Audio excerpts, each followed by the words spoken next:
in Nyleen's Nightmare Cottage, where we explore history, mysteries, and other tales of the macabre. I'm Nim. And I'm Nyleen. Let the nightmare begin.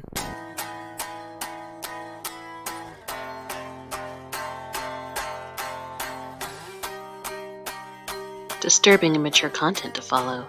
Into the nightmare, if you dare.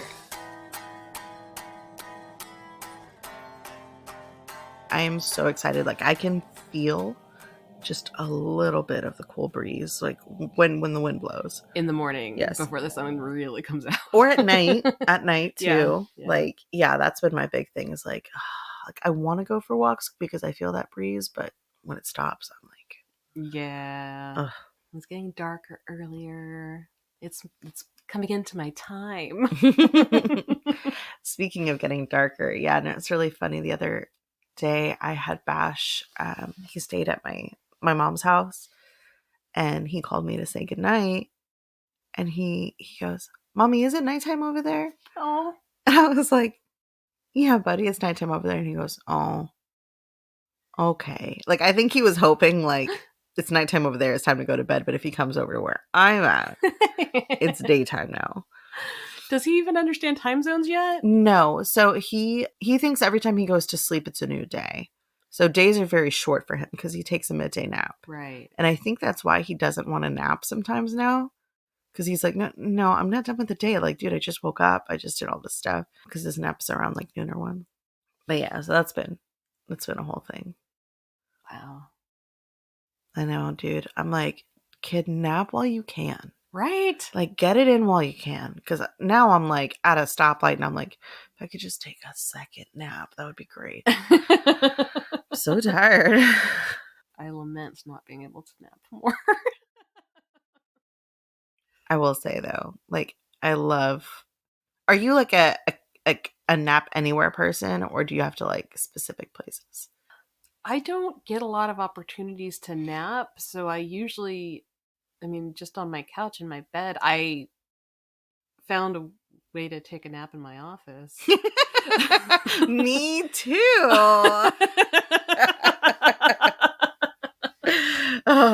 So, yeah. Needs must and all. Yes, that is a thing. Hey, I do it on my lunch break. It's fine.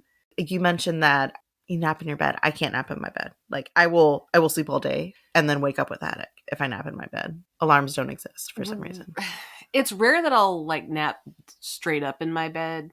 I have been known to like walk in and see my bed and just lay my front half on it, and then I wake up like 10 minutes later. I do not know how you and Monkey do that. I remember one time I came over and I think Monkey, he was like, I'm just gonna just real quick nap. Like, he had just come home from work, it was late, whatever, and lights on, just asleep on the bed. I'm like, I can't. Yeah, I need to turn off the lights. I have to take off my street clothes. That man can sleep whenever he needs or wants to. On command, unless he doesn't want to, in which case, fuck you. But no, man, if he is sleepy, he will sleep. Oh, yeah. It is a superpower, and it pisses me off. I'm a lot better about being able to fall asleep nowadays, but I used to have such a hard time falling asleep, and I would get so angry because at that time, we went to bed at the same time more often than we do now, and he would fall asleep before me, and I would just lay there. And he would snore. And then you can't go to sleep. And I can't go to sleep.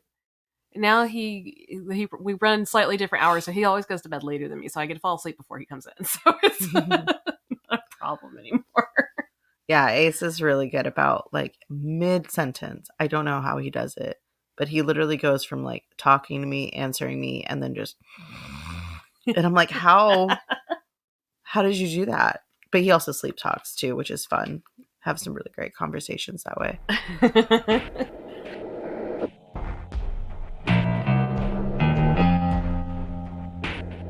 Story time. Story time? I like stories. I brought you a story. This is actually something I've been wanting to cover for a while. Okay. I think we're both pretty big fans of plants in general, right? Yeah. I would say we're plant ladies. Is there something that draws you to plants, or do you have a favorite or anything like that? I like watching time-lapse videos of plants. Oh, yeah. Just because I find it so interesting that they're so silent yet so alive. Mm-hmm. Because really, like, you look at them from the morning to, if you hear fern, I'm so sorry, from like morning to afternoon, like the way they shift, based on light, or if you water them, or if, there's been a dog sniffing at it all day. Like, they really are so just that secret life, Yeah. Yeah, for sure. I love plants because as a science-minded skeptic person who is very sad that magic isn't real, plants are like real magic. Like Mm-hmm. like watching the whole process and doing things and affecting them and how they interact with the environment, and it's like real life magic. It's magical to me, I guess. Yeah, And and I mean, you fully do like full concoctions. Like, I watch you like with your soil ratios and like all the things you put in it when you're potting a plant. Like, it's like a cauldron. Like, you literally are mixing all these different potions and making. that's why I love it so much. It's like it's the closest thing to, that kind of stuff I feel like I can get, and it scratches the itch, and I get these really pretty plants, and sometimes they're useful and sometimes they're not, but they're mine. I grew them. I made them happen. Mhm. Do you have any favorite plants? Ones that don't bark. Sorry, this dog is barking out here and distracting me. Favorite plants. Oof. Honestly, like, it's gonna sound so basic, but pothos is Yeah. one of my favorites. I love that there's so many different varieties, yet it's so easy. It really is. Like, I have probably killed mine more than once and brought it back to life. But just how versatile and how you can literally like root the whole thing. I grew up with pothos a lot. My dad has a green thumb, so like he has plants all over the house, but pothos is the one I remember the most because it's so viney and you can make it go wherever you want it to go. The only thing that sucks is I'm really bad about cutting them because I feel bad. I feel so bad. I'm like, what if? And he's like, it's just like a haircut. And I'm like, I don't know. I feel like they're screaming. Oh. Yeah. So what about you? It's hard to pick. I like a lot of plants for a lot of different reasons. You picking pothos made me think of probably my favorite plant in my office, because I can't do indoor plants at home because I basically live in a cave. But in my office, I have like a corner window, and it gets south-facing light, and it's perfect for plants. And I have my orange Prince philodendron, and Ooh. it's like just a kind of leafy plant, but it has, when the leaves first come up, they're this bright, vivid orange, and I just love it a Trying lot. to look it up. Sorry. Oh, that is really cute. He's a little guy. Yeah, he's about to get put into a bigger pot soon, so I'm excited to see if he gets bigger. But I've had him for like 3 years now, and I don't know. So we'll just feature that guy today, and maybe I'll talk about more of my plants later. That was a really kind of crappy segue. But today I'm going to be bringing the coziness of plants to the nightmare of the cottage. Okay. And we're going to talk about carnivorous plants. Ooh. Are you very familiar with carnivorous plants? No, I mean, carnivorous means that it eats. It traps, whether it's bugs or whatever. It traps prey and digests it for nutrients, I believe. Yeah, the only one I really know of is the Venus flytrap, which is like, I feel like the most popular. And honestly, like, I feel like it was so sensationalized when I was younger. Like, I felt like I would encounter more of them throughout my life and have to like be real worried about them. But like, they take a long time to digest. They do, and they don't digest anything. Like, the largest things are like rodents. Yeah. And not on Venus flytraps. They just have bugs. They don't do anything bigger than a bug. But we'll talk about that here shortly. They're really rad. I love carnivorous plants. I think they're super cool. They're basically plants that couldn't get enough nutrients from their soil, so they took matters into their own tendrils and evolved to get their nutrients from trapping and eating creatures, ranging from like single-celled protozoans to, in some cases, like I said, rodent, lizards, and birds. Over the last 140 million years, they have evolved independently across the planet in hyper-specific places, usually bogs and swamps or like tropical areas with really thin, shitty soil. Not shitty, because that's actually good for it. Thin, not nutrient-full Rich soil, yeah. Yeah, just thin soil. Places where they maybe get plenty of sunshine and water, but there isn't enough nitrogen, potassium, and other like essential plant nutrients in there. There's nearly 800-ish different species of carnivorous plants that have been discovered so far, and they all have super cool traits and ways of capturing their food. While some of these are still kind of hidden under a veil of genetic mystery, science has uncovered many of their secrets about how and why they work the way they do. To be classified as a carnivorous plant, as I was saying before, they have to actively trap and digest their prey for nutrients. Across the hundreds of species of carnivorous plants, there's 6 primary trapping methods. We're going to start super basic, and we're going to go with the sticky traps, just like kind of you would imagine. This does take different forms depending on the plant. Some have glands on the leaves that excrete a sticky substance, causing the insects that land on it to just simply get stuck. Small tentacle-like appendages are present on some of these. They can be stationary. It provides the plant with extra reach. So like little like vines that they can... Let's see if I got a picture here. These little tendrils. They're so cute. Some of the tentacles are like stationary and they don't like move. They just kind of stretch out a little bit more. And then some of them will actually move, and as something goes by, they'll snatch up. Okay. So kind of like some of the corals and stuff like that. Right. That's cool. Yeah. Most sticky trap plants have secondary glands that ooze out a digestive enzyme that break down their victims into delicious sustenance. I was wondering about that. Like, how do they digest? You said some can do as big as rodents, right? So, like, what happens? Like, do they digest bones and stuff as well? And, like... So the digestive enzymes are real similar, like our stomach acid. So it's going to break down as much as it can, and in all cases... And not to be, like, gross, but, like, do they poop? I'd imagine they wouldn't, like, take, like, a full human shit. But you know what I mean? I feel like what goes in must come out. I cannot speak to plant excrement, but now I will look into that and come back to you at another date. Do plants poop? All right, sorry, go on. I have to Google it now. Yes, plants poop by excreting waste products.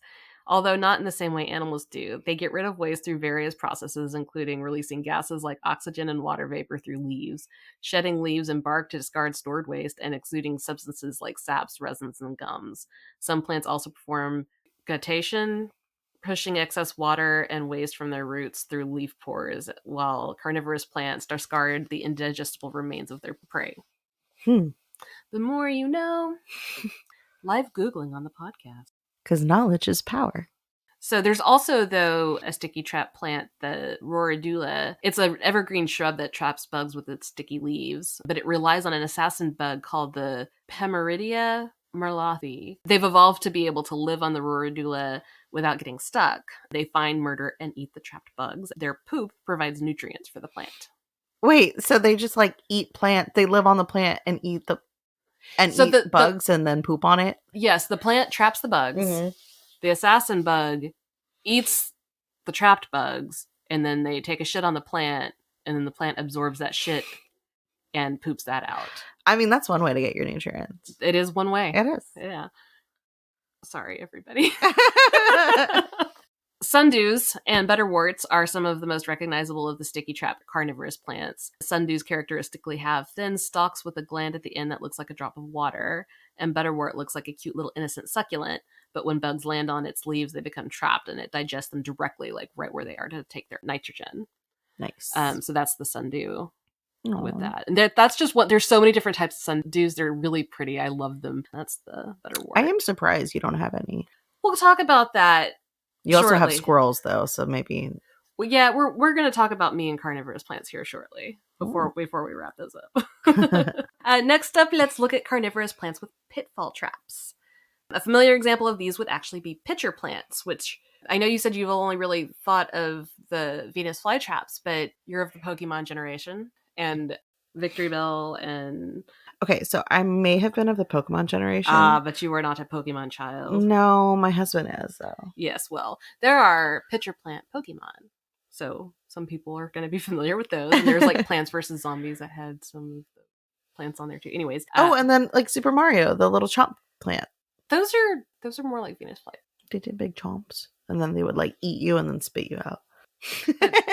So the basics on this one is that they have an opening on top with a vessel that can hold liquid.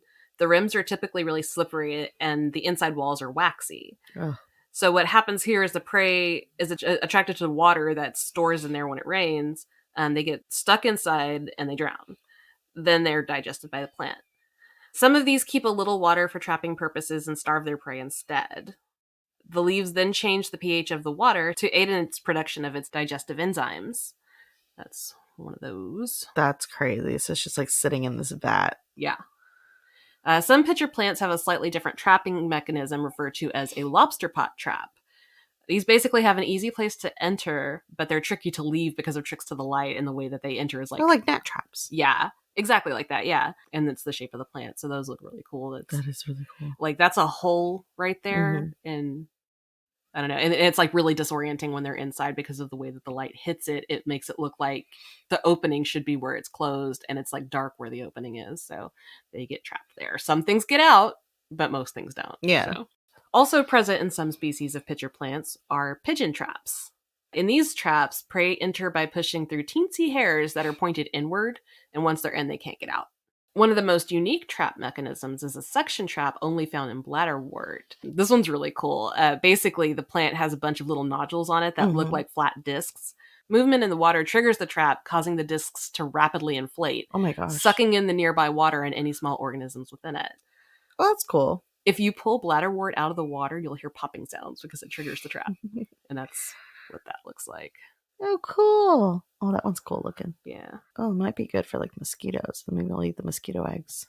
That's a thing to look into. Yeah. That's cool. Last but certainly not least, we have the snap trap. This is one of the most familiar trapping mechanisms. As you said before, you're familiar with the Venus flytrap. These are native to wetlands in North Carolina. And oh, really? Yeah. That's actually the only place they grow natively on the entire planet, is in this like one little strip of land. Like a few dozen miles of land in the entire world is the only place they're native. That's crazy. Yeah. As you know, they're super dramatic about their traps. So you know in regular leaves how there's like the stem in the middle and the things that branch off? Yeah. That stem on the Venus flytrap is basically the hinge of the mouth of the trap. And the mouth is the leaf. And it goes like a clam. Yes.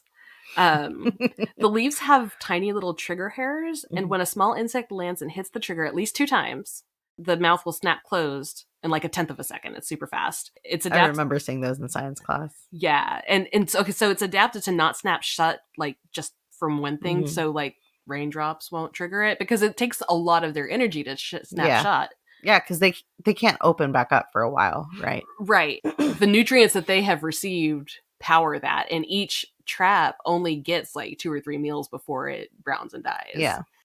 So that's all the different types, or the 6 main types of traps. Carnivorous plants weren't always just a quirky corner of botany. In the 19th century, these leafy little killers were practically celebrities.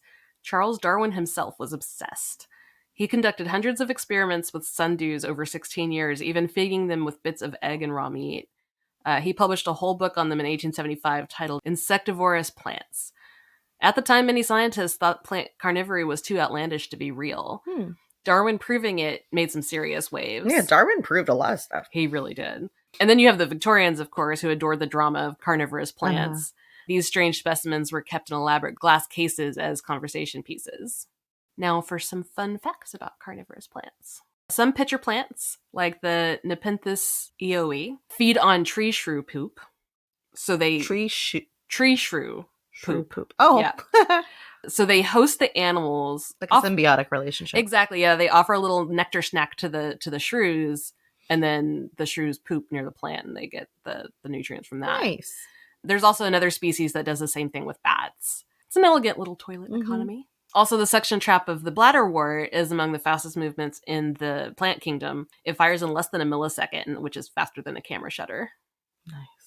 The Portuguese sundew, Drosophilum lusitanicum, grows in dry, rocky areas, which already makes it a weirdo among its bog-loving brethren. But it also smells like honey and death. Its scent lures insects straight into its sticky leaves for its murderous intent.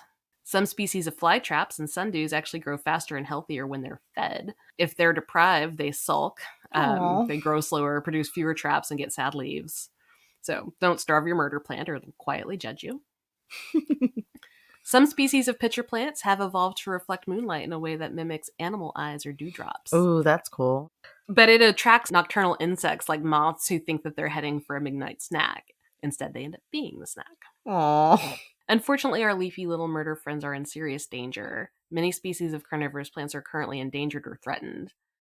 Take the Venus flytrap, for example. Despite its celebrity status, it grows, like I said, it only grows naturally in that one spot in the Carolinas, like just a radius of a few dozen miles, like really not a lot of space. And yeah, it's like this one very specific neighborhood is responsible for the entire population. The problem is that the area is being rapidly developed. Wetlands are getting drained, forests are getting cleared. Suddenly, the plants don't have anywhere to live. Yeah, they need a lot of moisture. Yes. On top of that, there's a whole illegal poaching issue. People sneak onto private or protected land and dig up Venus flytraps or other species, rhizomes and all, to sell them on the black market. Yes, apparently there is a black market for plants. Not exactly Ocean's 11, but it's still super harmful. And if a habitat destruction and theft weren't enough, climate change is also turning up the pressure. Rising temperatures, changing rainfall patterns, and shifting seasons are throwing off the delicate balance these plants depend on, especially in those nutrient-poor, waterlogged environments they call home.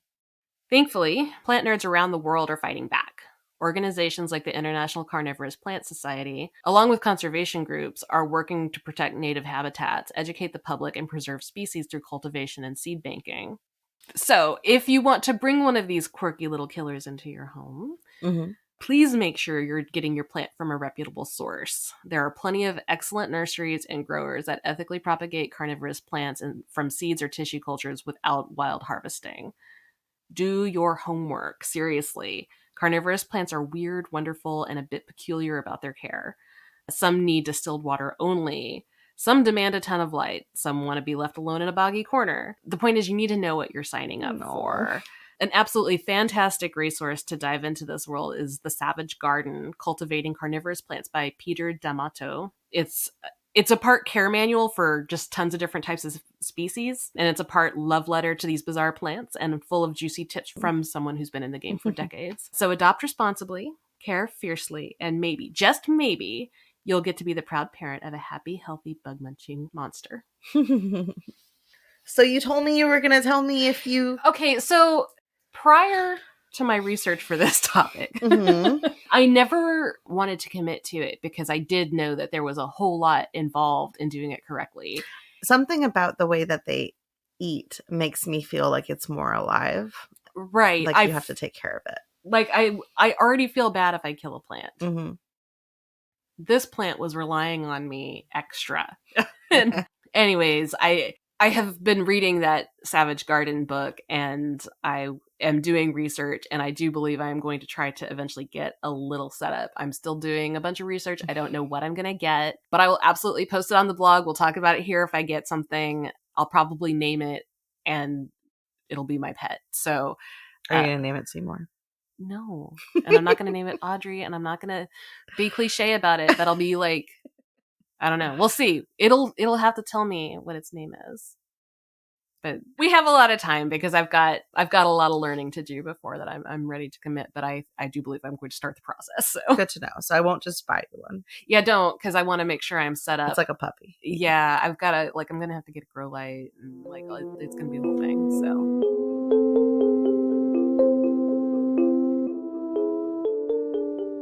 Ready to press me.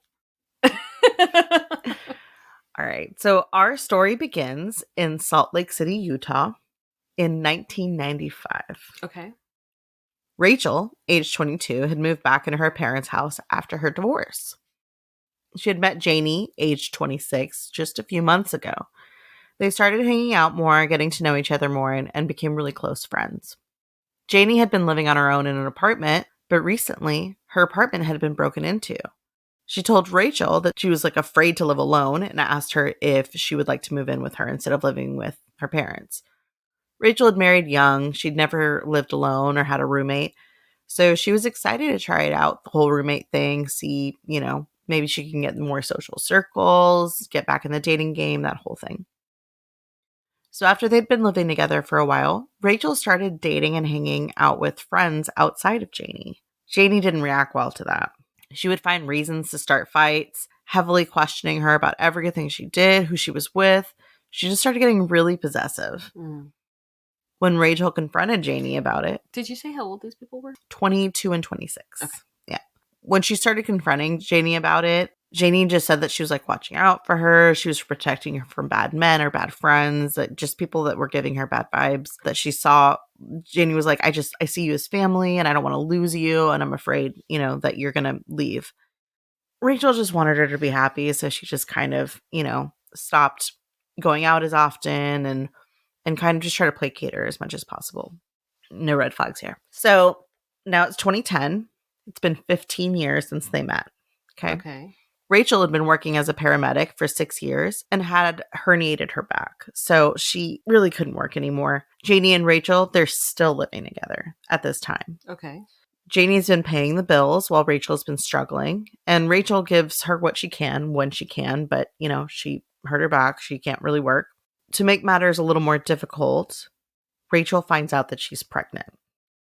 So she has a herniated back, and she's pregnant, and she's living with Janie. Great. Yes. Biological father wasn't really interested in raising a child, so they went their separate ways. Rachel had a son named Ryder. Ryder is nonverbal autistic, so he does need a little extra care. And because Ryder requires extra care, Rachel decides to take out a large life insurance policy on herself in the case that she passes, that there will be money to pay for any care that Ryder might need. Without anyone else in her life who knows and understands the struggles that Ryder's care comes with, Rachel places Janie as the guardian for Ryder and the beneficiary of the life insurance money to care for him. I feel like every time I hear about life insurance, somebody's going to get murdered. It feels like that. I mean, it's probably from like that story I did a few stories ago. Yeah, money makes people act crazy. It really does. Like, I could just get dread, especially when you're telling me these stories. And you bring up the life insurance policy. It's like, oh, fuck. Oh, God. Sorry. It's okay. So, due to the stress of delivery, Rachel's herniated disc gets even worse. She decides to just try to let it heal naturally because, that's how that works. But over the course of the next 5 to 8 years, it gets really bad. So, this is like a really long time, right? They've been friends for about 20 years. Rachel's been dealing with these back issues for about 10 years now. Janie's and her are really close friends. And, Janie basically supports her with whatever she needs while Rachel just goes about her life and tries to heal as much as she can. So they are still close, right? It's not. Yeah, they are. They are still close. So this life insurance policy, I assume the son's the beneficiary. Yes. So the son's the beneficiary and the money can only be used in the care of him. Okay. For his care. Yeah. Like I said, it's been about 10 years. Since she herniated her back, doctors are telling Rachel that she really needs to have surgery or she might be permanently disabled. So she ends up having about 7 surgeries on her neck and back. Yeah. She can't lift Ryder. She can't take care of him. She's on heavy pain medication. She's bedridden. It's a really slow, long healing process. But during this time, Janie is being really supportive. She steps up to care for Ryder. She becomes like a second mom to him. She even finds a government-backed program that'll provide income to Janie so she doesn't have to leave the house anymore. It's giving her income for caring for Ryder and Rachel at the same time, right? Mm-hmm. She's dispensing her medication. She's helping her keep track of dosages after each surgery, how she's healing, basically helping her with everything, right? Meanwhile, she's also taking care of Ryder, working jobs here and there. She's taking him to school, but she starts presenting herself as Ryder's guardian to the people at school and to like Ryder's classmates. And I will note here, like, there wasn't any indication that they were in a romantic relationship. So this wasn't like one of those, like, we live together, we're just best friends and more kind of situation. They were just roommates. Yeah, but they were actually roommates. So Rachel draws a line when Janie decides that she's just going to take Ryder to work with her after Rachel tells her no. And she's like, hey, you can't just take my kid wherever you want, whenever you want. Like, if I tell you no, it's no. Like, right. I am his mother, not you. Janie didn't take that too well. Janie had been caring for Ryder and Rachel, so she kind of felt like she was entitled to that. Mm-hmm. So didn't go very well, but she just kind of made a face about it and just kind of went about it, right? And just continued caring for them. Well, one day, Janie's out with Ryder, and Rachel goes to get the mail. She's healing from one of her more recent surgeries, so she's just hanging around the house. She sees a letter addressed to herself and finds that it's a legal letter. It informs Rachel that Janie is suing her for custody of Ryder. What? Yes. Janie is claiming that Rachel is addicted to pain medications, isn't fit to care for her son, and that Janie is worried for Ryder's safety with Rachel in the home. Not only that, but after contacting the police to try to get Janie to bring Ryder back home, she finds that Janie has filed a restraining order against Rachel, and Rachel has to leave the house immediately. Not having any other options, she goes to a hotel without her son Oh my God. and leaves him with Janie at the house. So Child Protective Services does an investigation. They learn that basically everything that Janie is saying is a lie. Janie hasn't informed them that like Rachel was on medication because of her conditions, just that she was taking a bunch of like opiates and Wow. neglecting her child. Janie also never mentioned to them that Rachel was on bed rest to heal from surgery, just that she had abandoned Ryder and wasn't caring for him ever. Wow. Yeah. Great friend. Right? So after 10 days, Rachel finally gets Ryder back. 10 days. But she's got nowhere to live because she's not going to go back there. She's still on full disability. Her family all live out of state. They have their own problems. So she decides she's just going to go stay at a family shelter while she figures out how to rebuild her life from here, right? Right. So after 6 weeks of Rachel and Ryder being at this family shelter, Rachel receives a call from Janie. She's begging Rachel to allow her to see Ryder. Just meet her at a park. Let's just talk this out. So Rachel agrees, since this is her best friend of 20 plus years. It's basically been like a second parent to her child. She's like, let me just hear her out. So of course, Ryder really misses her too. So she's like, let me just fine. So they meet Janie. She's apologizing profusely, saying she was in a dark place with everything that was going on. She was really stressed out between caring for her friend and the kid, and she felt put out. And, she knows that wasn't the best way to go about it. She made a mistake. But she was also, again, saying that she was just really worried that once Rachel got better, like, she liked having her little family, and she was afraid that Rachel was going to leave. So I've seen horror movies like this. Right? No red flags here. This was also a mix of a few like really bad situations, right? So Rachel had been in this shelter with Ryder for like 6 weeks so far. He's autistic, very autistic. He wasn't doing well. He was regressing. He was getting really stressed out. He was just really struggling with all of the different stimulations in that place. Poor guy. Yeah. Rachel knew she was going to need another surgery soon too. And again, she really needed help with Ryder. So she had no one else to go to. And Janie's like, just come back home. Like, I made a mistake. I'm so sorry. Come back home. And Rachel agrees to move back with Janie because of all this. I mean, I get it, but Yeah. So they move back in. Rachel puts off surgery for as long as she can, just to like see how things get with their friendship. Sure. Rachel goes on to get her next surgery, and Janie agrees to help her with her medications, bandages, general cleanliness of the wound. Like they're on the same page this time, right?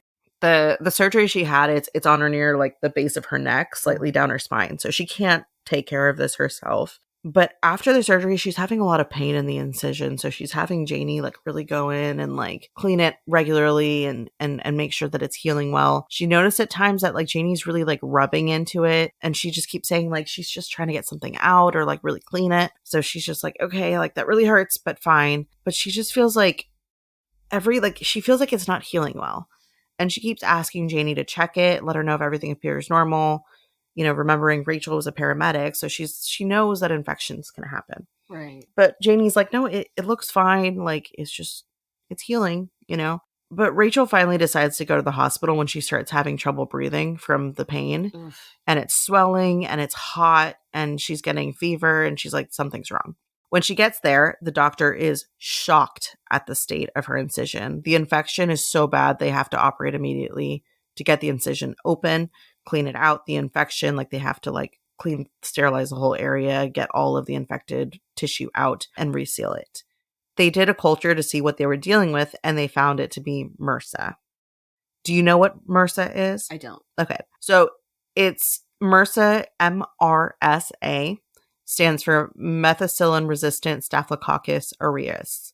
It's a type of antibiotic resistance from staph infections. It's really aggressive. So basically, it's seen a lot in hospitals or clinics where they have to do a lot of sterilization and cleaning. Mm-hmm. And basically, the staph bacteria gets used to the antibiotics that are used. Right. And so it becomes resistant. So they have to use something stronger and it becomes resistant to that. And so that's what MRSA is. It's become so resistant to antibiotics that they have to use like hardcore things. Think of like with cancers, how they have to use chemo. Like it's that point where it's just they have to use things that might kill live tissue as well. It's assumed that she caught this infection at the hospital, either during surgery or in aftercare. They treat her with vancomycin. It's an IV type antibiotic. Mm-hmm. It is a very aggressive form of antibiotics. So it started attacking her white blood cells too. And she started getting very, very, very sick. Oh, no. For a minute there, it seemed like she wasn't going to make it. Like she might actually die from the infection. And this whole time, Janie's at home taking care of Ryder. But suddenly, Rachel gets better and she returns back home. And after being home for a while, things are starting to return to normal. She is noticing Janie's become a little more distant. So she tries to spend more time with her. They're like watching TV. They're watching crime documentaries together. Mm-hmm. I'm just having a good time. One night they're watching TV and they're watching this true crime documentary about a nurse who murdered her husband with succinylcholine. Rachel mentioned how silly that would be for a nurse to do such a thing with a medication that wouldn't be easy for just anyone to get their hands on, right? Especially like she's in that specific medical field. Additionally, she said it was dumb for the nurse to do this because she should know that if the guy dies at home, there would definitely be an autopsy. So it's better for the nurse to like let him die in the hospital so that there won't be an autopsy because it's an attended death. So to this, Janie kind of sits quietly for a moment. Mm-hmm. And then she asks Rachel what she would do from a nurse's perspective. Rachel tells her that she would use insulin since it's naturally occurring in the body. These were normal, everyday conversations to Rachel, right? Hypotheticals they would discuss just lounging around watching TV, but Janie was listening very closely for directions here. On June 9th of 2019, with the help of Janie, Rachel takes her nighttime medication, gets in bed. When she wakes up, she's in the hospital. She had a blood sugar glucose level of 13, which is incredibly low, especially for someone who's not diabetic. The average blood sugar reading should be around 80 to 110, and she is at 13. They don't know how she's not dead. Janie stated that she found Rachel unresponsive when she went to check on her and called the ambulance, as well as immediately called Rachel's family and told her family that she wasn't going to make it. Like before she even made it to the hospital, she was like, she's not going to make it. Come to the hospital, say your goodbyes. And Rachel's family sees Janie in the waiting room, notice she's just acting really odd. She doesn't seem to be worried about Rachel. She's not like upset. She's just more like unbothered about the whole situation, just kind of sitting there like waiting, right? The behavior is just chalked up to Janie being socially awkward. Rachel, she does recover. She was in the hospital for a few days while they monitor her and they find nothing wrong. They don't know what happened. They're like, yeah, it's a fluke, whatever. But she's going to pick up on that low blood sugar shit, Yeah, right? would think, right? You would think she would. You would think so. Rachel goes back home. And that night that she goes back home, her blood sugar crashes again. I wonder how that happened. Don't you? Janie calls the ambulance. They take her to the hospital. This time, Rachel is in a state of insulin shock, and she's comatose for 2 days before she finally wakes up. They can't figure out what's wrong with her. The only thing that should cause her symptoms is being given insulin. But Rachel says she doesn't remember taking insulin, and surely she would remember being poked by a needle. So Rachel's getting to the point where she's just scooping sugar into her mouth before going to bed, hoping it counteracts whatever's making her blood sugar drop so low. This kept happening for a few months. Few months. Doctors couldn't figure out what was happening. Rachel suspected nothing. What? Why? I don't know. It's like a really bad horror movie. It really is, where you're like, why do you keep going back in that room? They slash at you every time. And she's also, the other girl's really bad at murder. Yeah. Okay, keep going. So yeah, it kept happening for a few months. Doctors couldn't figure out what was happening. They've decided she has to be doing this to herself at this point. They're like, no, like you're doing this yourself. Like you're just coming in here for attention or something. There's no other reason that she should have these massive drops in her blood sugar while she's sleeping at this point. Like they've tested everything. In December of 2019, it's been a few months since this started, Rachel noticed that Jamie just seemed to be growing more distant. She wasn't really taking care of Ryder as well as she normally did. Rachel was still experiencing the problems with her blood sugar crashing. She was worried that she was going to die in her sleep, to be honest. Because of all this and the way that Janie was acting, Rachel decided she's going to remove Janie as the guardian and beneficiary of her will and change it over to her father. Her father can't really care for Ryder. He's not really physically able, but she hopes that, like, with the money, he'll find someone to come in and care and, you know, he'll be safer and better cared for there. Rachel also decides to tell Janie that now might be a good time for her to move out, get her own place, you know, work on their friendship and relationship, and just, you know, give Janie the space that she needs to live her life. Janie responds by being like, look, cool, fine, you want to move out, just stay till Christmas Day.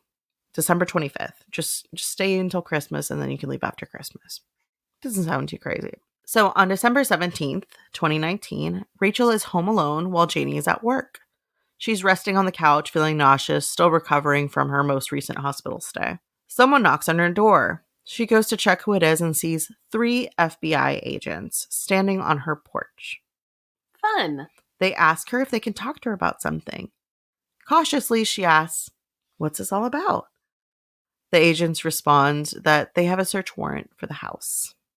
In questioning her, they start asking a lot of questions about Janie. And they let Rachel know Janie's in jail. When Rachel asks why, one of the agents asked her if she knows the difference between Versa and MRSA, VRSA and MRSA. Rachel says she doesn't, and they tell her Versa is a much more dangerous strain than MRSA, and that Janie has ordered both online on the dark web, and proceed to tell her the following. They had been trailing someone online who had purchased Versa on the dark web. They posed as a seller, and she asked for express delivery, that she really, really needed it before Christmas. The FBI believed that someone's purchasing this for terroristic intent, and they aim to stop whatever is happening, right? So on December 17th, 2019, Janie arrives at the UPS store and comes back out with the package that the FBI placed. She gets in her car, and they follow her to work. They go up to her office, and they ask to speak with her. And they start investigating her right there and then in her fucking office. My anxiety, dude. Hey, don't worry. You haven't been buying viruses on the dark web. I know, but I'm like, oh God, they can do that. Just start questioning you at work. If you do some really heinous, fucked up shit, absolutely they can. Dude, oh God. So they start by asking her if she picked up a package from the UPS store. And I'm going to do a few like quotes here, right? Sure. So the FBI agents are sitting in the office with Janie, and they start by asking her if she picked up a package from the UPS store. She responds with, "I did pick up a package today. I thought it was... He said he was sending me some coffee beans." The agent responds by asking, "Is it just supposed to be coffee?" To which Janie replies, "Well, I haven't opened it. Is there something weird inside of it that I should be concerned about?" The agent responds by saying they don't believe that what she has in there is coffee, and they're going to give her another opportunity to try to tell the truth. Janie responded tearfully, "I went on the site and I ordered this, and it is a biological, one that you can make beer with." They ask her if she has any other beer making supplies, and she says she's never made beer before, so she doesn't have anything else, but was going to try to make some beer for New Year's Eve. They then ask her what the biological is that she ordered. And with a long pause, Janie responds with, "I think it's a staff." She explains that she bought the Versa so that she can do research on it to help her friend Rachel. They ask her if she ever intended to use this biological on her friend Rachel, and she responds that she would never do that, and she loves Rachel like a sister. With this admission, she is arrested for possession of a biological weapon and intent to commit a terroristic threat. And that brings us full circle to the FBI being at the house, now searching it, and trying to break it to Rachel that her roommate was attempting to purchase Versa to possibly kill her with. Rachel brings up that she already almost died of MRSA, and now they're saying that Jamie's trying to kill her with Versa. Rachel asks if Janie also ordered insulin off the dark web. To this, they perk up. Rachel described to them what had been happening to her problems with insulin spikes, even though she wasn't diabetic or taking any insulin. The FBI had not tied this piece in yet, but it seemed that Janie was ordering insulin, ketamine, and Xanax on top of the Versa. Like, they thought, that was just its own separate thing. They were more worried about the possible use of this Versa. In searching the house, they found one of the insulin injectors in Janie's room with Rachel's DNA in it. Janie had been using ketamine and Xanax to dose Rachel at night, just enough to knock her out so she could inject her with the insulin. When that didn't work, she was going to try the Versa. Janie had tried to kill Rachel at least 5 times in the course of a year. Janie was charged with 3 felonies: aggravated intentional abuse of a disabled or elder adult, attempted intentional abuse of a disabled or elder adult, and attempted possession of a weapon of mass destruction. She pled guilty to the attempt to hurt Rachel, but the possession of a weapon of mass destruction charge was dropped in a plea deal with the state. The judge ordered her to serve between 1 to 20 years in jail, and she only served 25 months in prison and then was later paroled in January of 2022. And now she's still living in Utah, along with Rachel. In an interview on a prison phone, Janie stated the following, quote, "I know what's going to happen. I'm going to end up out of here. I'm going to find a way to get him away from her. He needs to come back to me. Now." End quote. Isn't that enough to keep her ass behind bars? Right? How did you release this woman? She literally went on the dark web, and ordered Versa. Just the fact that she's ordering something that can kill somebody or Many a lot somebodies, of people, yeah. Doesn't matter what her intent was. She did it. Like, I don't know. How's Rachel doing these days? Do we know? So the interesting thing when I actually researched this, I don't know if it's because it's so new that all the records haven't been unsealed or if because the FBI got involved or what, but I couldn't find the court documents for this, which I usually can find the court documents for most of this stuff. Now, I did find like some of the police reports, but not court documents. Interesting. Yeah, so I couldn't really read into a lot of like those kinds of discussions like I normally would. Also, I don't know if Rachel is really the person's name. Right, yeah, that would make sense. Yeah, because everything I looked up did not give her last name. I don't know if Ryder is the real name. Now, Janie Lynn Ridd. Yeah, Janie Lynn Ridd. That is the correct, like, that's the person that got arrested. But I don't know what her actual friend's name is. But she goes by Rachel in a lot of like the police reports and stuff like that. That's crazy. Yeah, so I don't know if maybe she ended up in witness protection or maybe she I just. hope her and that kid are somewhere safe. I know, and I was like, how? But yeah, that was one of the things that Rachel was saying afterwards. She was like, so after Janie got arrested, it's crazy. I feel amazing. Right. Like, she's like, I mean, do I still get back pain? Yeah. But like, I can move. I can run with my kid. I can play with him. Like, yay. All of a sudden she's feeling better and she can move and she has mobility. So it almost seems like maybe Janie was doing more than just the big attempts to kill her and was probably like a Munchausen situation where she was trying to keep her. That's so sickly. Twisted. Yeah. I cannot believe she's out of jail. I know. 25 months after all of that. So many attempts to kill. Yeah. Oh my god. Thanks, that was really bad. You're welcome. You have any nightmare fuel?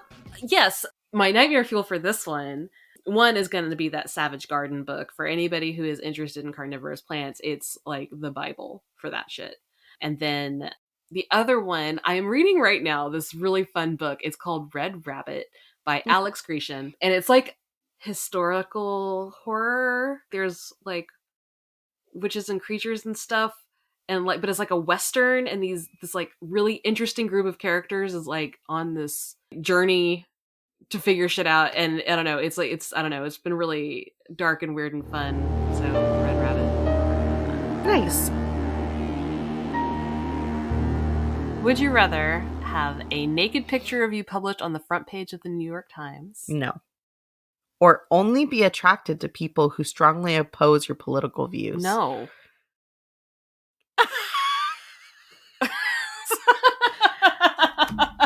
I'll just be naked. Yeah. It's fine.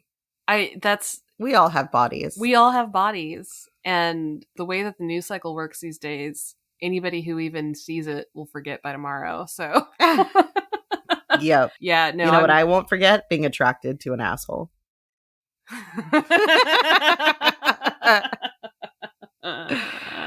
Yeah. Never forgetty. Rest in spaghetti. I don't know what. Sweet dreams. Oh, sweet dreams. If you have topic requests, book or movie recommendations, or just want to say hi, email us at nightmarecottage@gmail.com or visit our website at nightmarecottage.com. Sweet dreams.